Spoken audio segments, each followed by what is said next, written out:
আচার্যজি, আজকাল এমএনসি গুলোতে এমপ্লয়ীদের জন্য আলাদা মেডিটেশন রুম পর্যন্ত রাখা থাকে। এমএনসিতে যে বসে আছে সে ঠিক ততটাই অন্ধবিশ্বাসী যতটা পিছিয়ে পড়া কোনো গ্রামের এক অশিক্ষিত যুবক, বরং তার চেয়েও বেশি অন্ধবিশ্বাসী।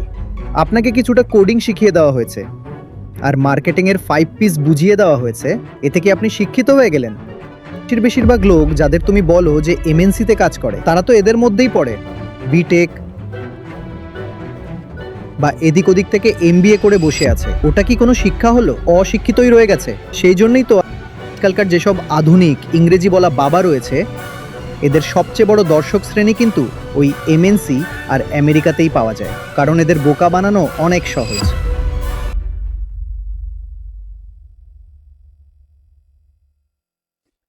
আচার্যজি, আজকাল এমএনসি গুলোতে এমপ্লয়ীদের জন্য আলাদা মেডিটেশন রুম পর্যন্ত রাখা থাকে। তো এমএনসিতে যে বসে আছে সে ঠিক ততটাই অন্ধবিশ্বাসী যতটা পিছিয়ে পড়া কোনো গ্রামের এক অশিক্ষিত যুবক, বরং তার চেয়েও বেশি অন্ধবিশ্বাসী। কারণ যে এমএনসিতে বসে আছে সে অন্তত কিছু তো বাহ্যিক শিক্ষা পেয়েছে, কিছু না কিছু তো বাহ্যিক শিক্ষা পেয়েছে সে। যে গ্রামের যুবক, সে তো একটা ভেতরের বিভ্রান্তির মধ্যে বাঁচছে, তাকে আমরা ক্ষমা করতে পারি, কারণ সেই বেচারা তো বাহ্যিক শিক্ষাও পায়নি।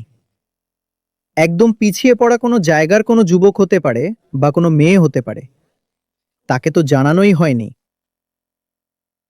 যে পৃথিবীটা কি জিনিস, অর্থনীতি কি, বিজ্ঞান কি, ইতিহাস কি। সে জানে না, সে ভূগোল বোঝে না, সে কিছুই জানে না। হতে পারে এখনো সে এটাই বিশ্বাস করছে যে পৃথিবীটা সমতল। যে মানুষটি গ্রামীণ আর অশিক্ষিত, সে একটা ভেতরের বিভ্রান্তিতে বাঁচছে, তাকে ক্ষমা করা যেতে পারে। কিন্তু যে এমএনসিতে ঢুকে বসে আছে তাকে দেখো, সে তো শিক্ষিত, তারপরেও সে 100 রকমের নিজের ভেতরের বিভ্রান্তি নিয়ে বসে রয়েছে। এ বেশি অন্ধবিশ্বাসী, একে বোকা বানানো আরও বেশি সহজ। সেই জন্যই তো আজকালকার যেসব আধুনিক ইংরেজি বলা বাবা রয়েছে, এদের সবচেয়ে বড় দর্শক শ্রেণী কিন্তু ওই এমএনসি আর আমেরিকাতেই পাওয়া যায়, কারণ এদের বোকা বানানো অনেক সহজ। যে গ্রামের মানুষ, সে যদি পার্থিব শিক্ষা বা বাইরের শিক্ষা নাও পেয়ে থাকে, তাহলেও হয়তো তার কাছে কিছু স্বাভাবিক বুদ্ধি বা কমন সেন্স অবশিষ্ট থাকে। কিন্তু এই যে এমএনসির লোকগুলো, এদের কাছে তো সেটাও আর বাঁচে না। একবার ভেবে দেখো, এদের কাছে সঠিক জীবন বাঁচার সব রকম উপায় ছিল। এরা শিক্ষা পেয়েছে, এরা জানে, এরা বিজ্ঞান পড়েছে, সমাজ বিজ্ঞান পড়েছে, মনস্তত্ত্ব পড়েছে। এরা ভালো করেই জানে শরীর আর মন কিভাবে কাজ করে। তা সত্ত্বেও এরা গিয়ে কোথাও কোনো জুতো বানিয়ে চলেছে, দিনরাত খেটে চলেছে যে কিভাবে আরও 2-4 বোতল বেশি বিক্রি করে দেওয়া যায়। গ্রামের মানুষটাকে একটা বাধ্য হয়ে জীবন কাটাতে হচ্ছে, তাই তার ছাড় আছে, কারণ সেই বেচারা তো পড়াশোনাই শেখেনি। কিন্তু যে এমএনসিতে রয়েছে সে তো সব পড়াশোনা করেছে, সবই বোঝে। হতে পারে সে বিদেশেও ঘুরে এসেছে, তারপরেও সে একটা অত্যন্ত নিচু মানের এবং অসহায় জীবন কাটাচ্ছে। সে অনেক বেশি অন্ধবিশ্বাসী, তাই তাকে তো বাবাজিরা আরো সহজেই বোকা বানিয়ে ফেলবেই, তাই না? আজকাল এসব বাবাজিদের সবচেয়ে বড় বড় যেসব সেন্টার হয়, যে ক্যাচমেন্ট এরিয়াগুলো হয়, যেখানে তারা নিজেদের মাছ ধরা জাল ফেলে, ভারতে সেগুলো হলো বেঙ্গালুরু, গুড়গাঁও, সাউথ দিল্লি আর সাউথ মুম্বাই। ওইসব জায়গায় গিয়ে দেখো বাবাজিদের কেমন জাল বিছানো রয়েছে। আর এখানে যেসব মোটা মোটা মাছ পাওয়া যায় তাদের তো কোনো হিসাবই নেই, কারণ এরা হলো শিক্ষিত অন্ধবিশ্বাসী। এদের এখন বাঁচানো অসম্ভব। এমএনসিতে যে কত মারাত্মক লেভেলের অন্ধবিশ্বাস রয়েছে তা দেখলে তুমি অবাক হয়ে যাবে। হ্যাঁ, একটা শিক্ষা অন্তত ছিল, সেটা যদি এই বিটেক আর এমবিএরা পেত, তাহলে হয়তো এরা বেঁচে যেত। আর সেটা হলো ফিলোসফি বা দর্শন। ওরকম তো কোনো কিছু অন্তত ভারতে পড়ানো হয় না। বেশিরভাগ লোক যাদের তুমি বলো যে এমএনসিতে কাজ করে, তারা তো এদের মধ্যেই পড়ে, বিটেক করেছে বা এদিক ওদিক থেকে এমবিএ করে বসে আছে। ওটা কি কোনো শিক্ষা হলো? এরা তো সেই অশিক্ষিতই রয়ে গেছে। আপনাকে কিছুটা কোডিং শিখিয়ে দেওয়া হয়েছে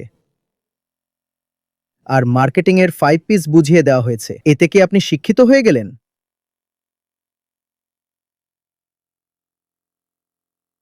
আন্তরিক জ্ঞান না আছে গ্রামের মানুষের কাছে। আত্মজ্ঞান বিষয়ক শিক্ষা তো দুজনের কেউই পায়নি, সুতরাং দুজনেই সমান লেভেলের মূর্খ। পার্থক্য একজনের ঠিকমতো হিন্দি বলতেও আটকে যায় আর একজন ফটফট করে ইংরেজি ছাড়ে। তাই আপনার মনে হয় সে খুব শিক্ষিত। সে মোটেও শিক্ষিত, সমান মূর্খ, বরং তার চেয়েও বেশি মূর্খ। আর আমি বলছি তার কোনো ক্ষমা নেই, কারণ তার কাছে সুযোগ রয়েছে, সরঞ্জাম ও উপকরণ হাতের কাছেই রয়েছে। সেসব সুবিধা থাকা সত্ত্বেও সে অন্ধবিশ্বাসী, তাই তার কোনো ক্ষমা নেই।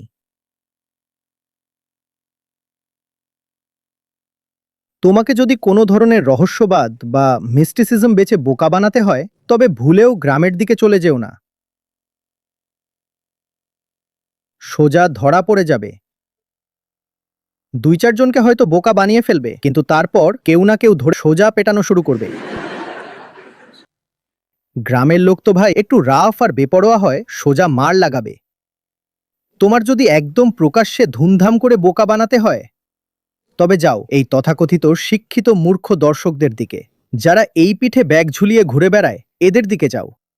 এদের এমএনসিতে গিয়ে ধরো, এয়ারপোর্টে গিয়ে ধরো, আর এদের গিয়ে বলো যে আমি তোমাদের চক্র অ্যাক্টিভেট করে দেব। আর এদের থেকে টাকায় নয়, ডলারে ফিজ নাও। ডলারে। আর এরা দেবে, ধুমধাম করে দেবে। এরা চরম লেভেলের মূর্খ হয়। মহামূর্খ না হলে কি সব পড়াশোনা করেও নিজেদের জীবনটা এভাবে বরবাদ করত? পড়াশোনা তো আপনাকে সেই যোগ্যতা দেয়, সেই ক্ষমতা দেয়, যাতে আপনি একটা স্বাধীন জীবন বাঁচতে পারেন। যে লেখাপড়া শেখেনি তাকে কোনো না কোনো বাধ্যবাধকতার চাকরি করতে হচ্ছে, সেটা বোঝা যায়। কিন্তু এরা সব পড়াশোনা করে এই ধ্যার ধেরে চাকরিগুলো করে চলেছে শুধুমাত্র ইএমআই মেটানোর জন্য। এদের কিসের ক্ষমা? তুমি যদি শিক্ষিত না হতে আর বলতে আমি কি করব, আমি বাধ্য, আমি তো পড়াশোনা জানি না, তাও না হয় বোঝা যেত। কিন্তু তুমি তো এত পড়াশোনা করে ফেললে, তুমি তো এখন যা খুশি তাই করতে পারো। কিন্তু তা সত্ত্বেও তুমি গিয়ে ঢুকে পড়েছো সেই ভেড়ার পালে, শুধু এইটুকু দেখে যে এটা এমএনসি, এটা এমএনসি, ব্যাস তাতেই অন্ধের মতো ঢুকে বসে আছো। আর এই সমস্ত নাটক করেও কিন্তু টাকা তোমার হাতে বাঁচে না। কারণ ঠিক যেমন ভেড়ার পালে ভিড়ে তুমি চাকরি করতে ঢুকেছো, ঠিক তেমনি ভেড়ার পালে ভিড়েই তুমি টাকাও ওড়াও। তোমার উপার্জনের নির্দিষ্ট ছক বাঁধা রয়েছে, আর তোমার খরচের ছকও একদম বাঁধা। তুমি রোজগারও ঠিক সেভাবেই করো যেভাবে গোটা দুনিয়া করছে, আর বাধ্য হয়ে তুমি খরচও ঠিক সেভাবেই করো যেভাবে পুরো দুনিয়া করে চলেছে। তোমার এতটুকু হিম্মত নেই যে তুমি সবার থেকে আলাদা হবে, ইউনিক হবে, নিজের একটা পরিচয় হবে। এর চেয়ে বড় অন্ধবিশ্বাসী আর কাউকে খুঁজে পাবে? আর বাবাজিরা এই পুরো ব্যাপারটা খুব ভালো করেই জানে। বাবাজিরা সাউথ বোম্বাইতে পুরো জাল বিছিয়ে রেখেছে। গিয়ে দেখে এসো না সাউথ এক্সের দিকে, দিল্লিতে গিয়ে দেখো ওখানে রবিবার সকালে কেমন মেডিটেশন ক্যাম্প বসে। সেখানে সব চকচকে দামি গাড়ি থেকে নামছে একের পর এক দিদিরা, ওই গুচি প্রাদা মার্কা সব দিদিরা,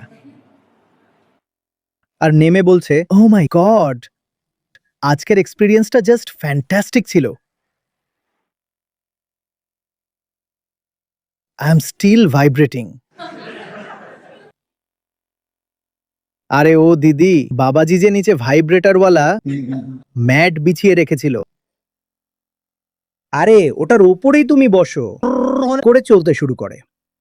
আর তোমার মনে হচ্ছে যেন তোমার ভেতর থেকে ভাইব্রেশন আসছে। It is as crude as that. এই যে পুরো আধ্যাত্মিকতার আর রহস্যবাদে ব্যবসাটা চলছে, এটা চরম পর্যায়ের ক্রুড।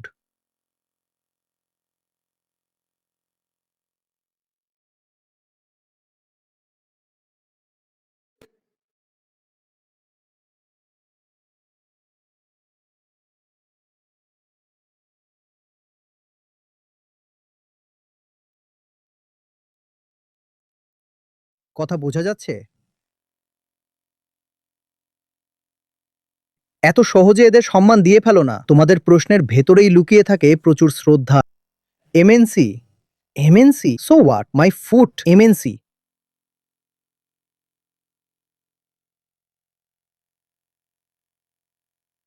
কি এমন হয়ে গেল? এই ব্র্যান্ডগুলোর পেছনে জাস্ট অন্ধের মতো পাগল হয়ে যেও না। এমএনসি আবার কি জিনিস? আইআইটি, আইআইএম গুলোতে পর্যন্ত আজকাল এইসবের ক্যাম্প বসছে। আর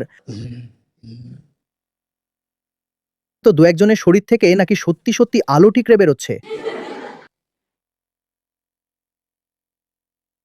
ওটা তো ফটো ইলেকট্রিক ইফেক্ট।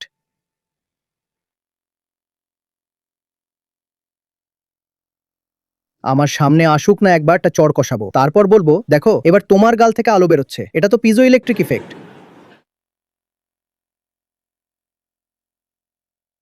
চড় মারো আর আলো বেরোবে।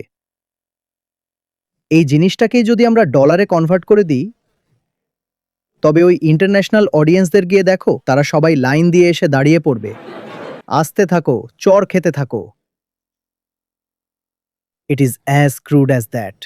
আমি বলছি বলে হয়তো তোমার কাছে জোক মনে হচ্ছে, এটা কোনো জোক নয়, এটাই আজকাল চলছে।